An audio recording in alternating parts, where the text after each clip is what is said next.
It's live. It's me, live. Hello. Welcome to a special edition of the live show. It's Thursday night. That means it's party time. Why did my video? Oh, my video just disappeared, but it came back. It's cool. I'm just gonna turn off this helpful tip that Facebook's given me, and I'm gonna open up another window. I like to do this. I like to make sure before party time starts, I like to make sure that Adam Quiney is indeed live. Click here. Oh, Adam Quiney is live now. There's a picture of him. And if I click in, I can probably see him leaning over. Well, that's weird. Okay, great. So I am indeed live. It is party time, and that's why I'm live. I'm not going to be here tomorrow morning, so I thought, why not have a special treat? Let's make a drink or two together and um, do a live. So that's what's happening. The first drink that I want to make and that you can follow along with is called a Fernet sour or an industry sour. This is the banner ingredient. It's got two really interesting drinks or liquors in it. The first is Fernet Branca. You can see right there, Fernet Branca. Fernet Branca is like you can see in small letters there up close, it says amer, meaning bitter. It's a bitter liqueur. So I have a lot of bitters here. There's an Amaro called Amaro. There's one called Averna. These are some of my favorite drinks, and they're typically from Italy, and they always have some odd concoction of spices and botanicals and ingredients in them. And so we're going to start by it uses 4 ingredients, and we're using the same measure for each of them, meaning it's 1 part, 1 part, 1 part. So in goes our Fernet. That can go back down here. The next liquor that's kind of cool is this. There's a light source right here, so I'm trying to like manage that. So thanks for hanging in with me. We'll have better lighting once we're done with this part. The second is this chartreuse, green chartreuse.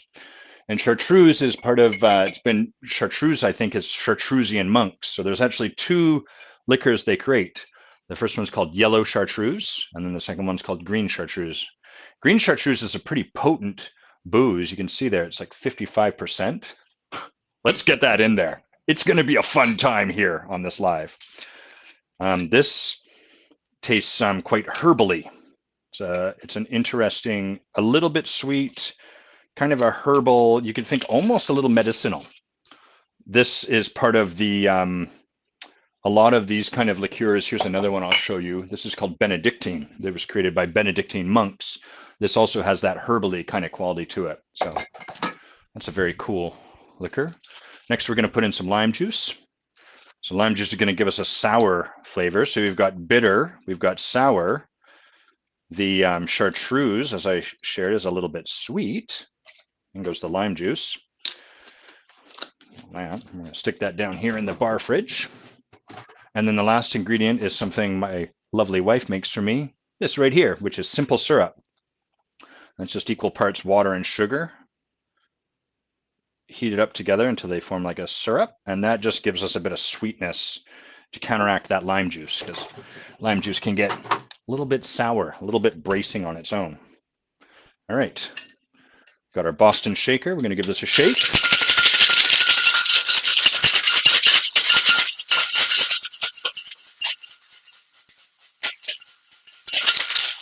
Okay, I imagine my my ear set canceled that out. I'm going to pour that drink right here. This is a live pouring. I'm going to hold it a little bit. It comes out looking a little brown. That's just the nature of Fernet is quite a dark colored liquor. So it ends up, it's not the nicest looking drink, but man, does this one taste good. And what I think is really special about it is that it's a very complex drink. It has, I'm just going to rinse this while I'm talking with you. It has a whole bunch of different flavors, and each of them unique. Give that a rinse so that we can make our second drink in not too long. Rinse this out. We're just about ready for party, guys. Get our cloth, clean off the bar. So if you've never, for those of you that have done the Creating Clients course, first things first, let's have a sip together. Cheers to you. Here's to a Thursday live show.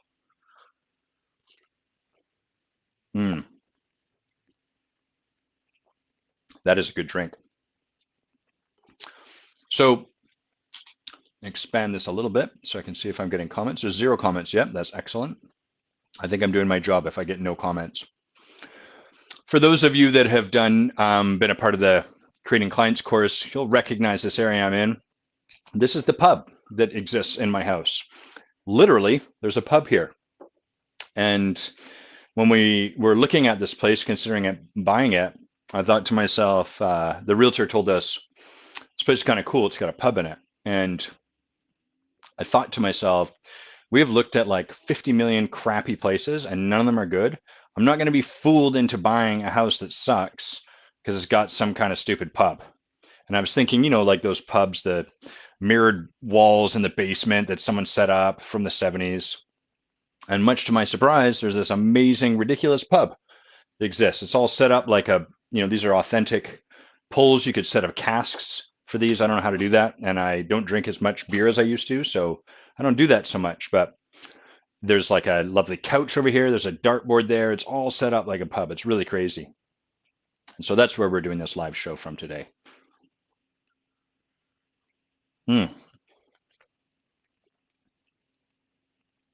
got to tell you, it's a little bit better than tea. It's okay though. Tea's on brand. We can't always be drinking booze at 10 a.m. in the morning on a Friday. It would be a different kind of live show. So let's have a look. I'm going to see what topics I've got to talk about. Oh yeah, which one is most exciting to me? Creating clients is cool. It's hot in here. I think I'll start with resisting the breakdown and how that works and what that looks like.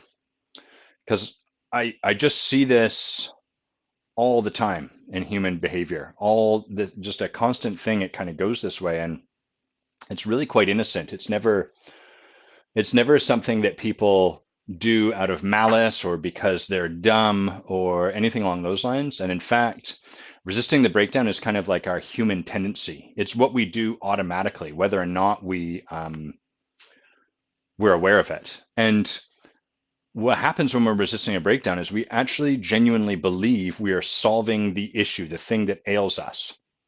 So it's done from a really pure place. It's done from a desire to make ourselves better rather than to be complacent and just sit back. And what ends up happening is we get stuck in this loop. So I'm going to describe how that goes. Maybe I'll have a little sip here.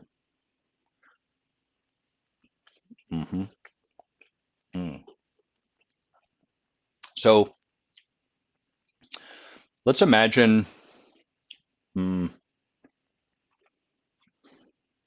have to think of an example of something like resisting a breakdown.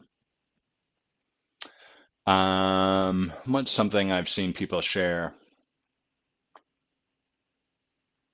Let's imagine someone has an experience of they're kind of like afraid of being belittled at work. And because they're afraid of being belittled, they have like a little bit of a story. Their story about themselves is like, people don't take me seriously, and I hate that. And I want to be taken seriously, and it matters to me. But I'm afraid people are going to belittle me. That people are going to, if I share myself, people are going to, they're actually going to stop listening to me. They'll make fun of me. That sucks. I don't want to do that. And so what they do is they figure out how to avoid having situations in their life where they experience belittlement. And so some of the strategies they may come up with would be like, oh, I have learned to really like sit back and just hold on to my opinion, because I've realized a lot of the times people just aren't really interested in hearing your opinion. They just want to hear their own opinion. And so as a result, it's not really worth sharing your opinion with them anyhow. So I've just learned, just going to minimize this pop-up so I can see all of the 0 comments. So they'll say like, I've learned what really serves is just keep my opinion to myself and be okay with that. So that's one example where what they've learned to do is avoid that feeling of belittlement. Or they might have reached this point where they're like, Adam, I've realized that everyone has an opinion and it doesn't really matter. And I don't have to worry about what people think about me. And so one day I just decided, screw them. I'm just going to share my opinion, and I'm not going to listen to a damn word anyone says, good or bad. I no longer listen to any feedback because I realized It doesn't matter. All that matters is I share my opinion.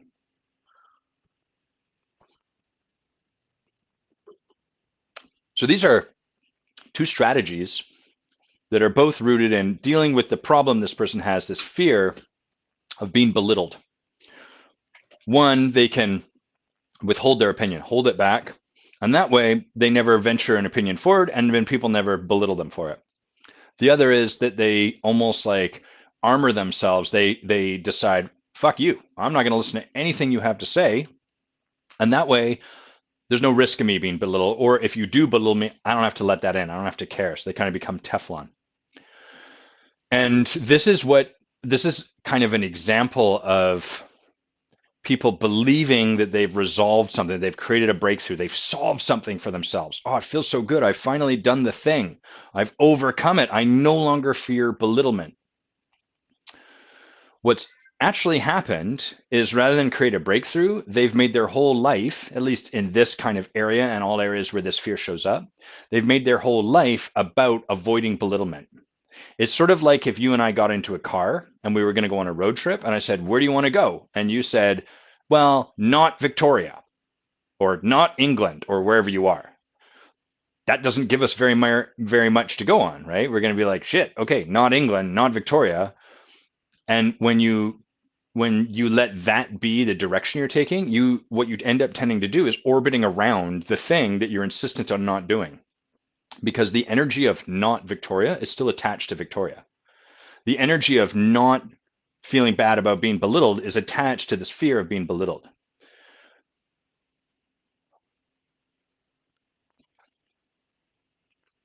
I'm drinking this a little quicker than I might normally so I can make a second drink and walk us through that. Although I probably should figure out what that's going to be because I didn't think that one through. Maybe a fish house punch. So this is what most of us do. We get very caught on the breakdown, the thing we're afraid of. Our fear is like, being belittled bad. Don't want that. Can't be with that. Our life becomes this story about, I cannot be with this experience, one of being belittled. And the thing is, what's really happening is we make being belittled significant. The truth is, kind of like, yeah, you're going to get belittled no matter what you do. You could withhold all your opinions and then people will belittle you. Or you could put all your opinions into the world and people will belittle you. Or you could try to find the perfect midway point, and the people that believe the right thing to do is to share all of your opinions are going to belittle you for not sharing enough. And the people that believe you should keep it all to yourself are going to belittle you for sharing too much. So there's no right place we can arrive at. The problem isn't us being belittled. The problem is we've created this idea of being belittled as like a really significant thing that we must avoid. And I'm not suggesting here that it isn't significant for you. You've got evidence. You've created this story. There's a reason you've created this as significant, and it goes back many, many, many years. So it's okay. It's okay that it's significant. I'm not telling you it's wrong. I'm not saying it shouldn't be significant for you. I'm simply pointing that the issue arises from the significance rather than from the fact that some people will belittle you, because that's going to happen no matter what. That's part of the abundance of living a full life. Literally any experience you don't like, well, life's got that in store for you because life is abundant. It's all available out there. The only way to ensure that we don't have to be with something like belittling, someone saying they don't like my haircut, someone saying I'm stupid, fat, whatever, the only way to manage that is to the only way to avoid that is to manage life very tightly. If I manage it just perfectly, I never have to deal with any of that. Are you guys commenting? Can someone write a comment? Because I notice I'm not getting it. And it might be one of those old-timey Facebook things where it's like, hello, I was created in 1935, and you have to refresh to make those comments. Jay. Okay, I see Jay there. So Jay's put a comment. He says, the thoughts about their actions hurt. That's right. It's our thinking about it that's really painful. So the solution we adopt whenever there's something we are afraid of or don't like is designed to avoid that problem. And this is what we call resisting the breakdown. We're not putting a focus on the breakthrough. We're putting our attention on resisting, or, oh, now the comments are flowing in. It's crazy. Jess White's here. Nadine's here. Jay's here. Everyone, all my favorite people are here. Hello. Thank you for the comments. Cheers to you. An industry sour for you. Fun side fact before we go any further. Hey, Heather, nice to see you.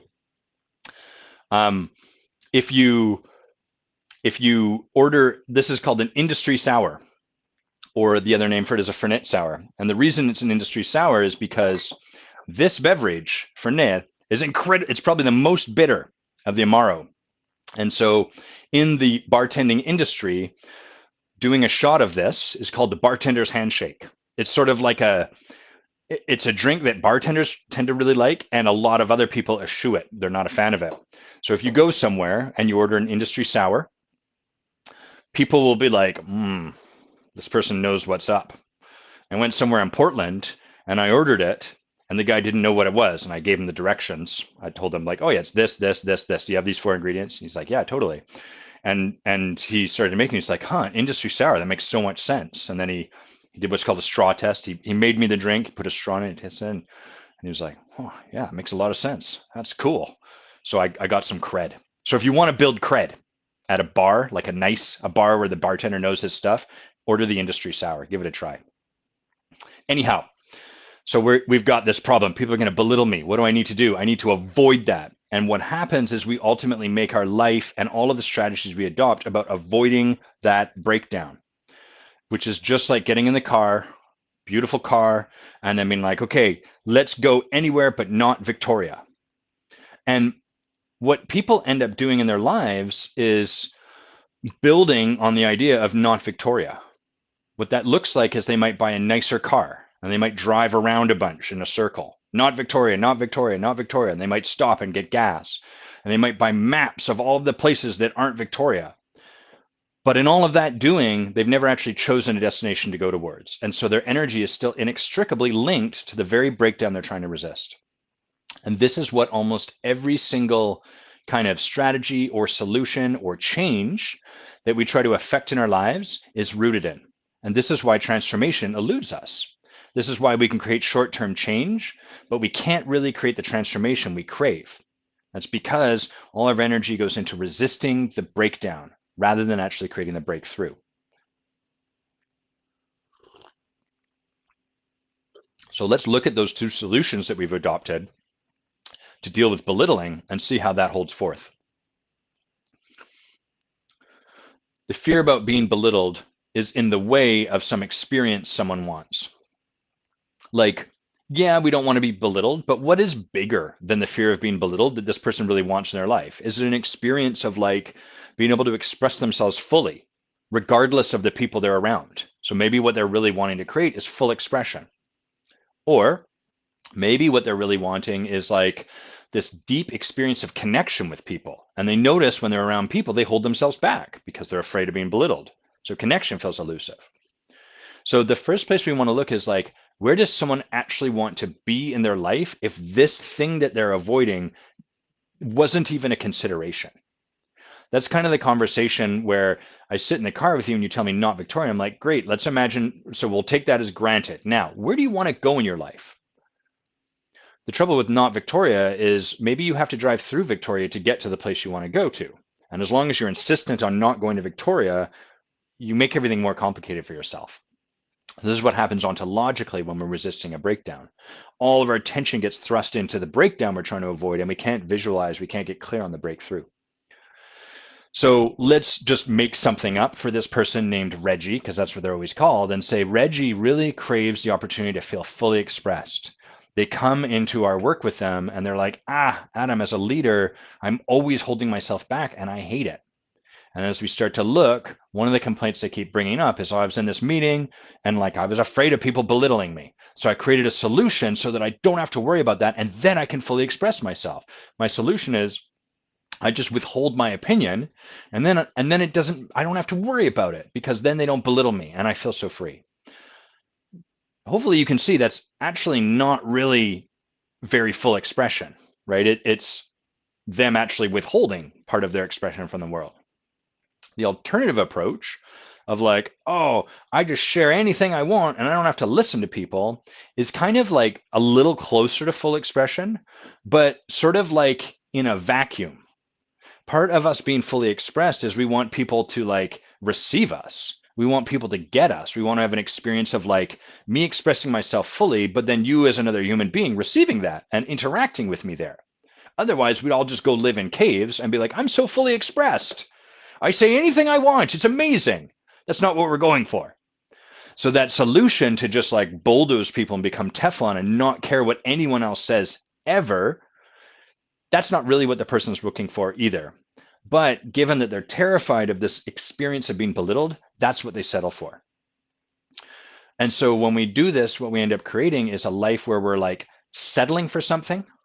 We kind of get to avoid the thing we're afraid of while actually continuing to be attached to it, continuing to energetically be wrapped around it, and never really creating the breakthrough that we want.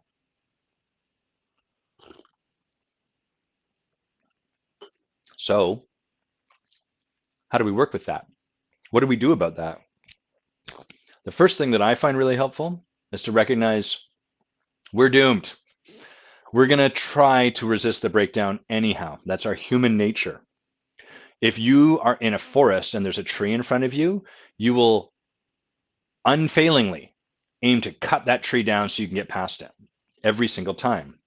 We almost can't get past that because we can't see the forest. When we're on the ground, we just cannot see it. And we could kind of try to cheat this example I'm giving you and be like, well, Adam, just bring a map with a timber supply area on it and that, and then you can look and you can see the forest even if you are on the ground. No, you've managed to defeat the example I've given, but that's not the point of this conversation that you and I are in. And you've probably had one too many industry sours if that's where your thinking is kind of going at this moment. Give this a little refresh. There we go. Keep those juicy comments coming. So the starting point for us, we can start to come to the fact that like, I'm probably going to resist the breakdown. I'm probably going to try to craft a solution that allows me to avoid the thing I'm afraid of rather than going for the thing I really want. And from there, if we can begin by making that an assumption, it grants us a bit of freedom. We can stop trying to avoid doing it and just accept that we probably are doing it. From there, our conversation with ourselves can be, hey, okay, that's the thing I'm afraid of. But if that didn't have to dictate anything, like if I didn't have to worry about that, then what would I really want to create? So that's an opportunity for us to not get caught here, but to look beyond it. There's a tree in your way. Okay, I get that the tree's in your way, but what do you actually want to create in your life? What matters to you? What is it that you really want to make happen? What would you make happen if a tree never stopped you ever again? So this is a question that rather than have you address the thing you're afraid of, rather than get caught into this breakdown that you're afraid of being with, forget about it, set it aside and set your sights beyond that. Look to the breakthrough. The breakthrough calls you forward. The breakdown holds you here. And this is something that our fear does that's really brilliant because it ostensibly, like it fools us into believing, oh, I'm doing the work to move past where I'm stuck.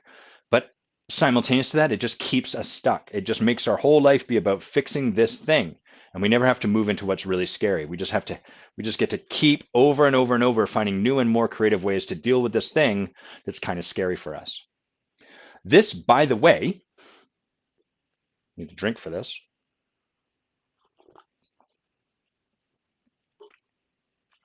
This, by the way, is this is what imposter syndrome is about.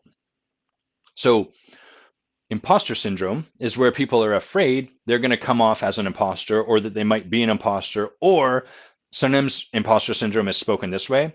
I know that I'm legitimate. I'm just worried that they will conclude I'm not. Yeah, that's imposter syndrome. And the truth is, you don't believe that you're actually legit. If you really knew you were, you wouldn't worry about them thinking that about you. Like, I can show up and tell you I'm happy, and it's okay if you say to me, "No, you're not. You're miserable." I'd be like, "That's so fascinating that you feel that way. I'm thrilled at my life. I love my life. It's so interesting. Tell me more about that." So I don't have to get hooked by it, right? So the fact that someone is saying, "I know I'm not an imposter. I just don't want them to feel that way," tells us that actually they don't fully trust what they're sharing with us. So in imposter syndrome, it's like, I'm worried I may look stupid. I'm worried that they'll judge me. I'm worried that blah, blah, blah, blah. And what they do is, what we collectively do is, rather than look to the breakthrough we want to create and how we show up, look to the breakthrough we want to create as far as like, what do I really want to make happen from leading this and then going towards that? We put our attention on how do I ensure that I don't occur like an imposter? And then what do, right? We over prepare. We write out all of these possible questions, maybe a flow chart of all the questions that could be asked, and then answers for them. And then, yes, I've got it all figured out. We prepare, we resolve it, we start again, we resolve that, we prepare another time. Or we do things like when someone asks a question, we make a point of like speaking and answering it once, and then we continue speaking because we don't trust ourselves on that. So then we answer another time, and then we don't trust that, and we like answer the question 3 times, and it's just a mess.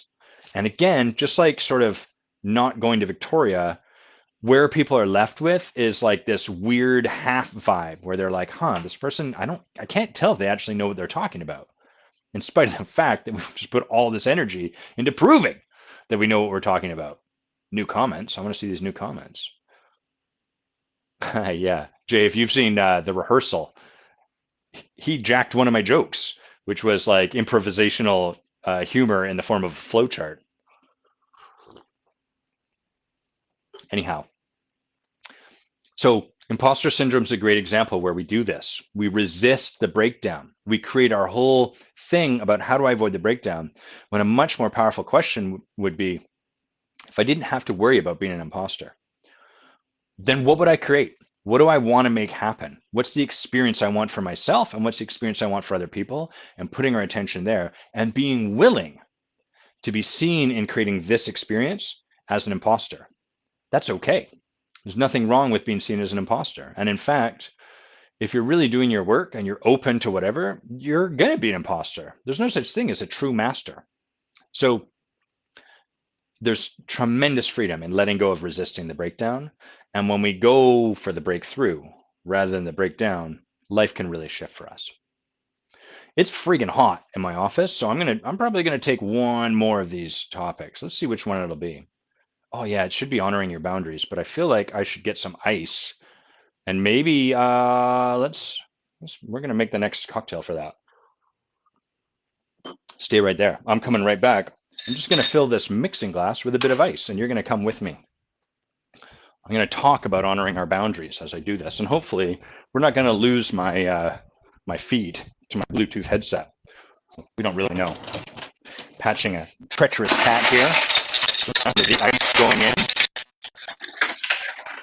So this second drink is going to be what's called a Cadillac margarita, because it is incredibly warm in Victoria right now, and that's how we're going to do it. It seems very fitting. So we're going to use a mixing glass rather than a shaker, because I like the colors of this and I don't want to bruise the booze, as they say. So Cadillac margarita is traditionally a margarita, but it has Grand Marnier in it. The Cadillac of orange liqueurs. Rather lovely stuff. So I'll bring this mixing glass over here. I'm going to start pouring it in. I don't know if you like Grand Marnier, but to me that's just, that's as good as it gets. Margarita it's from the family of sours. And I like to make my margaritas with reposado tequila reposado, which means resting, I think, which gives it a slightly darker color. That's good tequila. Pour a little bit of that in there. And this is another equal parts cocktail. So it's equal parts Grand Marnier, tequila, lemon juice, and simple syrup. I believe. I hope I haven't gotten that wrong. It's possible that I have. And this lemon juice is just about empty, so we might have to break a new one. I don't like to blend my margaritas, although if you do, that's awesome. You do what gets you going. I find that too much work. And I don't want to do a lot of work when I want to drink. I have a drink because I'm done work. So lemon juice, and the last ingredient, some simple syrup. Oh boy, that's going to be tasty and delicious. Okay, we've got our mixing glass. We have our spoon. I'm going to give that a stir. You're going to have to listen to that sound. I'll bring it over here. Look at that. We're making it happen. It's Thursday night. This is the way the live show is Thursday night. I'm not even wearing pants. You probably weren't aware of that. It's a pants-free live show. Give that a sip. Mmm, that's rather nice. Now, it's possible I meant to use lime juice instead of lemon juice. That just occurred to me in this moment. That's what happens when I'm not wearing pants. What are you gonna do? Not much. I'm gonna rinse out this coupe glass. To me, the coupe glass is the classiest of glasses. And again, we're just gonna live pour that margarita for you right there. Ooh. One of the things that I'm looking to do right now is dry fruit. I want to dry out lime, lemon, and orange wedges so that I can have more garnishes. I've got this bottle of old smoky moonshine maraschino cherries, which are bottled at 50% alcohol, which is ludicrous. Makes for quite a potent cherry.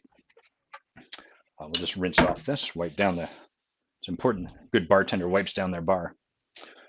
Let's have a sip, and then we'll get into honoring your boundaries and how you do that.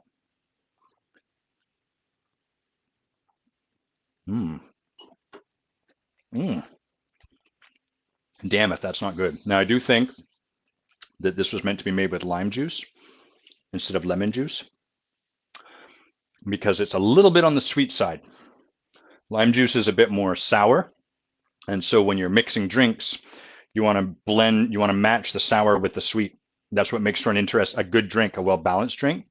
So this Grand Marnier and simple syrup, that's a lot of sweetness with lemon juice, which is not quite as sour as lime. It's still pretty good, but a little bit on the sweet side. So if you're making this yourself, you want to do tequila, lime juice, simple syrup, and Grand Marnier. I highly recommend it. It's delicious margarita. Okay, well, I better have one more sip just to make sure that smells good. Good news is it's still delicious. Boy, one of the things COVID has given me is a deep appreciation and love of mixing cocktails. And when my friends come over, Jay is one of them, and we come and play Magic, I really love making them drinks. It's sort of, I imagine, the way people feel when they make a nice meal, but with a drink, you can kind of make it quicker. It's neat to understand people's taste preferences and make them something. So that's been really cool. Okay, so let's talk boundaries. Let's talk boundaries. So the way I notice, first of all, actually, I want to enter into this conversation by sharing the fact that like learning to hold boundaries for me has been a really a surprisingly challenging road. The way I, for whatever reason, grew into being a man, a lot of my concern, attention, fixation was on like, I don't want to be a shitty man. I don't want to be like the kind of man who closes himself off and is like a fuck you, lady. I don't care what you think. So I was very committed. Like, how do you need me to be? How do I not be one of these men that are getting canceled? You know, that was very important to me. It was a fixation, and as a result, I became kind of like, no matter what shows up in any relationship, I'm gonna be with you in it until I would reach the boiling over point, right? Every human being has a boiling over point, a threshold, a capacity, which point we're like, fuck you, I'm out of here. Not gracefully, right? Once we hit that point, it's an ungraceful departure. And so because of that sort of like belief I might be one of those shitty guys, and I've got some evidence in the past, I wasn't always a very good man, right? That's how this stuff works, right? We sort of do a thing and then hold that on ourselves and then swing all the way to the opposite side. I became very boundary-less. I was like, I'm here for whatever shows up, no matter how it goes. And that was not limited to relationships. It show up anywhere, everywhere. In transformational work, ontological work, one of the things you start to learn, especially as you go deep into this work as a coach, is how to be with anything. That's a gift for your client. That gives the client a space for them to show up with anything at all, and you as coach cannot get hooked into it. So for example, let's say a client shows up and they start flirting with me. What the easy answers to that would be to shut them down, like to just ignore it, pretend it's not there. or to kind of like, oh, my client's kind of attractive and they're flirting with me. That's kind of nice, like to get hooked into it. Um, or the shutdown would be like, just don't give them anything. And then that's kind of awkward for them. What's really powerful as a coach is to notice that showing up without getting hooked into it or having to close myself down and really like, hey, I noticed that the energy feels almost like flirtatious. It feels like you're flirting with me a bit. And there's nothing wrong with how you're showing up, but I'm just curious about that. Tell me about that. That's how we learn to be with anything. So as a coach, that's the height of the training. As a leader, that's the height of the training.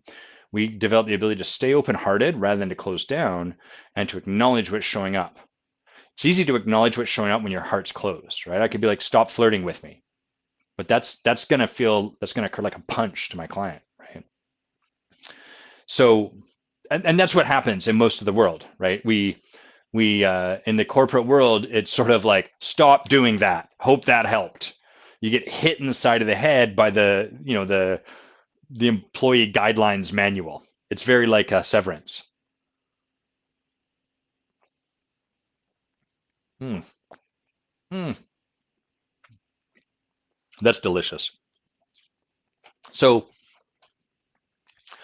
what happened was, as I got trained more and more, and the training I took was very confronting, because the only way we can learn how to be with something is to have the thing we cannot currently be with brought to us, put in our face, have our reaction show up, our confronted reaction, and then get support to let that go. That's hard work, because that means being confronted over and over and over again by what I'm convinced I don't need, don't want, shouldn't have to face, blah, blah, blah. That requires a lot of trust in the people leading you, a lot of trust in the people developing you, and it's not for everyone. On the heels of that, where I ended up was kind of like, I can be with anything. Like I can show up with anything, and that became my commitment. But just because you can be with anything does not mean you should be with everything. And that's where the idea of boundaries came in. And I did not have anything like that. Where I kind of came out of my work after 5 years of intensive training was an extension of that lack of boundaries that I started with, which was sort of like, I'm committed to not being a crappy guy. I'm committed to always being open. I will never close. I'm here for anything. And what's more, I can be with anything. So you world can throw whatever you've got at me and I will receive it. So no boundaries. There's no boundary in that. Now, I was good after a point of being like, fuck you, you're done, right? I would kind of cut people's heads off and walk away. That was how I protected myself, but it's not really a boundary. It's a guillotine. So I've had to do a lot of work learning how to like stand in a boundary.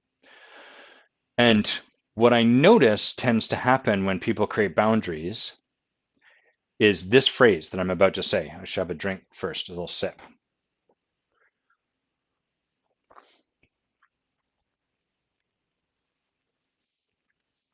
I should clean the bottom of this glass too. It's a classy bar. I don't have a coaster, but maybe I'll put it here, a little more prominent. Let's get that. We want to feature that drink right there. It's featured. So what I often hear people say when they've created a boundary is, yeah, I created this boundary and they're not honoring my boundaries. So here's the crux of what I want to say right now. It is no one's job to honor your boundary. It is not that person's job to honor your boundary. Not at all, not one bit. That is not their job. Your job is to honor your boundary. That's how a boundary works. What people do is they create a boundary and then they have an expectation that once they announce that to people, people should not cross it. That's kind of using a boundary like a weapon, like a stick to hit them with. The problem's over there. And what that does is it lets you off the hook. I did my job, says the voice inside. I did my job. I told them my boundary. They're not respecting it. I hate these people. No, you're not respecting it. So the way a boundary works is not that you tell someone your boundary and then they magically stop doing it, because that's not how the world is. That's a little bit like, I might get into some hot water here, but I'm going to go there anyhow. It's a little bit like someone, pronouns are a big thing right now. And it's a little bit like someone getting upset with me for not already knowing the pronouns that they want to be asked by. I might make a mistake. I'm just a human being. I'm trying my best to honor and respect everyone, but there's no such thing as arriving at this point where I never make a mistake or fail or like flail around or are lights changing in here? Stop changing lights. That's just not going to happen. And anyone waiting out for that, anyone with an expectation that society will reach that point, I believe that's part of what the right of politics kind of reacts to is like, that's ridiculous to ask that of me. I'm willing to respect you. Well, there's some people that aren't. We're not talking about them, but there's a lot of people that are like, look, I'm willing to ask, I'll call you what you want me to call you, but I'm not going to know that preemptively. And what's more, it's kind of unreasonable to insist that I should. So now that I've used that as an example, let's come away from that because that's a touchy topic. Hello, Katie. Cheers to you with the Cadillac margarita. Mmm, god damn, that's delicious. So the point here is a boundary is not about imposing an expectation on the abundance of the world out there, life in it, all of its abundance. It's a boundary is not about stating your boundary and then insisting that life meet you in that boundary. That would be ridiculous. That's not the direction that a boundary works. The way that a boundary works, the way that it's powerful, is that you stand behind it. You honor your boundary. So if you say, I have a boundary, that it's not okay for people to yell at me. I don't stay in relationship when people are yelling because I don't want that. I'm very clear that that is not something I'm a yes to. Amazing boundary, super cool boundary. That doesn't mean people won't start yelling at you.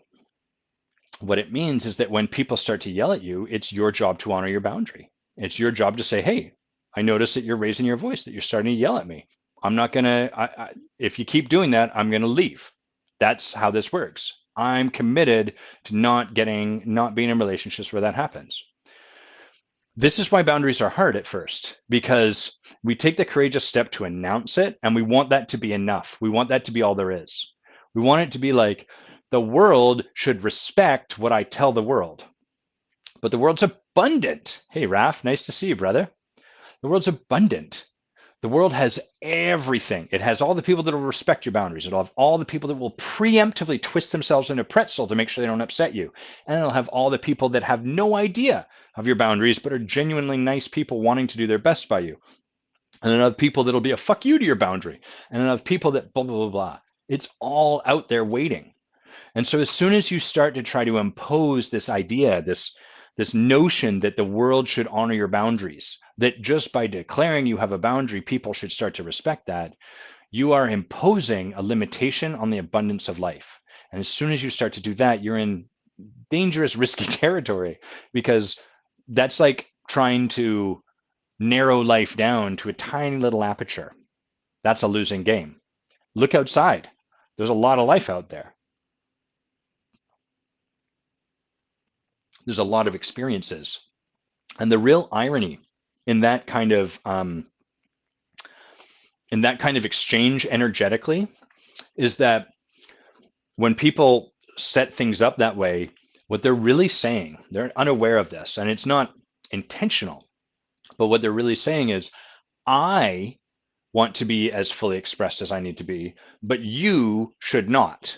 You should hold yourself back preemptively because, or you should just hold yourself back, not even preemptively, but because I have a boundary.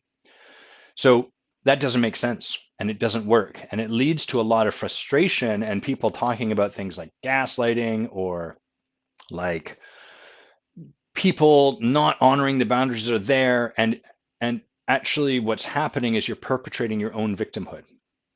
The way that we move past that is to acknowledge like my boundaries are mine and they are mine to protect and honor. And I don't have to do anything other than be willing to leave when someone starts to transgress that boundary. That's ultimately all there is to do. And what's so beautiful and profound about that work is that as you start to honor your boundaries in that way, you will notice that the people unwilling to respect that will start to leave your life. That's why we resist it. Because we're like, I want to have boundaries and I want you to conform to them, but I don't want to have to walk away because what if I hold this and then you decide you don't want to be my friend? We don't like that. That's a little scary for us. But what's really beautiful is we can start to hold our boundaries as something more sacrosanct and sacred. Like if they really matter to you, then why are you staying in a relationship where people are yelling at you or hitting you or doing whatever it is that people are doing that violates a boundary you hold for yourself in relationship? Sidebar, I have a boundary that I only drink delicious margaritas, and this is one of them. So I'm honoring my boundaries right here. Yeah, well done, Adam. Champion. Hold on, get this in the feature spot there and move that cloth out of there. Come on, Adam. Class this shit up. So what I'm inviting in this conversation is much edgier than the expectation that other people do your work for you. Katie, as a callback to Katie. Katie wrote a post once. Katie in the comments wrote a post once. It's stuck with me ever since. She said, "Do your own work," and people. She'd write something powerful that people would have a response to, a reaction to, and they'd say like, "Please remove me from my list." And she, like, "No, do your own work. You're following me. Remove yourself. Like, I don't need to even be a part of that." And likewise, your boundaries, it's do your own work. It's your job to honor your boundaries. It's your job to really stand firm in them. And this is why integrity is hard. Integrity is hard because we have to be the one to make the decision. And in doing so, we run the risk that people will like decide not to partner with us. We run the risk that people like walk away from us or call us a name or something like that. But that's okay. What we get in return is the sort of relationships that we're saying to the world we're a stand for. If every time you if every time someone, let's just use yelling because that's like a nice easy one that's common. If every time someone yells at you, you tell them, "Hey, I just want to be really clear that I'm not a yes to a relationship where we raise our voice and yell at each other, and if you keep doing it, I'm going to leave." And you leave when that continues, when that persists.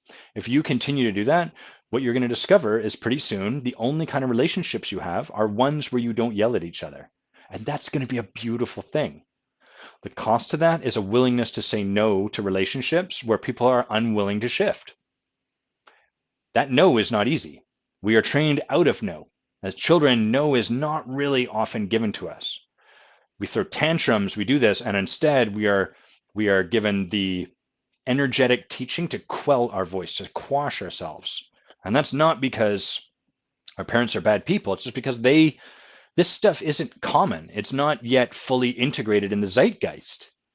So this is you could almost think of it like new technology that we're talking about here. That we're learning this stuff, and as you integrate this, as you practice with your own boundaries, you'll start to be able to transmit that to your children, so that that slowly over time becomes just our natural state of being. That's the work that we're doing here. I have to see what Rafa's written. I'm having Arak on ice from Pelter Distillery. What is Arak? I'm not familiar with that type of beverage at all. If it's on ice, I'm guessing maybe vodka, but no, surely not. It sounds very familiar. Please, Rafa, please tell me what is Arak. While we're on the topic of booze, look at this crazy bottle. What the hell's going on? Whoa, what is this crazy guy up to? That's a bottle of, the brand is Saint Vivant, and this is Armagnac, which is similar to cognac. It's from a different region. Here's the thing about this bottle. First of all, to me, that's the coolest. I love that that's a bottle of booze. It's so cool. And there came a point where it's not cheap. This is about $100 bottle. There came a point where like Bay and I were doing well enough, and I was kind of like, you know what? I'm going to stock this kind of Armagnac, this kind of cognac. I combined the two. I conflated them at the time. This kind of booze in my bar. Here's the trouble. This doesn't taste that good to me. The bottle's almost done. We're down to about there. I've been drinking it. It's not my favorite. I don't really like it. So I went to the liquor store. I was like, oh, I should pick up another bottle that's almost done. And I was like, nah, I shouldn't. No, we're not gonna. The neat bottle alone is not sufficient. Oh, an anise hard liquor. Well, this is what I've got for you over here. What do we have? I know I've got Sambuca somewhere. Well, there's Sambuca somewhere in here. I love the anise hard liquor, Rafa. Licorice is one of my favorite flavors. Okay, So we've digressed a bit from the boundary conversation, but this is the beautiful thing available in our boundaries is that it doesn't require people to honor your boundaries. And if you can really get that from a place of like leadership and your own power, that's a beautiful thing because that tells us, oh, I don't require other people to do anything in order for me to create the life, the relationships, and the kind of boundaries that I want to create. All that is required is that I honor them. So I hope in hearing that, you can kind of get the idea like, oh shit, that's really powerful. It's actually freeing. At first, that lands on us kind of like, oh, you're asking me, who's been beaten down by people all my life, you're telling me I have to take responsibility. And like, we can get into all kinds of like blaming the victim and this can even become racial or stuff like that. But in the context solely of responsibility, leadership, and our own power, there's tremendous power that we can gain from taking back our lives this way, from really being clear on our boundaries, where they lie, and whose responsibility it is to honor them. Let's have a look here. Is there anything else we're going to talk about before we finish up? Creating clients, finding your niches. Hmm. Nah, I don't think so. I think we're just going to do a cheers and finish up. Make sure I'm not missing any of the action over here. There we go. So what did we talk about? We talked about boundaries. It was awesome. Very popular, highly regarded. We talked about something else. I don't know what it was, but it was pretty awesome as well. A cheers to y'all. It's hot as heck in my pub right now. But thanks for coming and joining. Thanks for having a Thursday night little drink, a beverage. Thanks for making some drinks, mixing them, doing whatever you were doing. And I miss you guys. I wanted to do a quick live before I headed out. And we'll see y'all next Friday. For now, peace.